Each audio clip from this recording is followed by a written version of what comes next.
Zdravo, moje ime je Ivana. Dobrodošli na VR Akademiju 2. Pravni aspekti metaverza su od velikog značaja, bitno je da njima posvetimo nekoliko rečenica. Način na koji je metavers prihvaćen razlikuje se od države do države. Neke države su recimo zabranile upotrebu bitcoina i kriptovaluta, a mnoge planiraju da donesu zakone vezane za ovu vrstu plaćanja. S obzirom na to da kriptovalute predstavljaju jedan od ključnih koncepata metaverza, nije u pitanju beznačajan problem. Metaverzi trenutno funkcionišu po sopstvenim pravilima.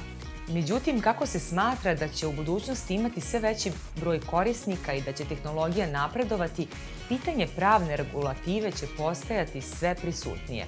Vlade tek treba da odrede da li će se uvoditi neka pravila i ako da, kakva će ona biti. U nekim idealnim okolnostima vlade bi prepoznale potencijal metaverza i napravile adekvatne regulative kako bi potencijal mogao što bolje da se iskoristi. Međutim, kao i svaka nova tehnologija, potrebno je vremena kako bi se prihvatile inovacije i postoji određena doza skepticizma.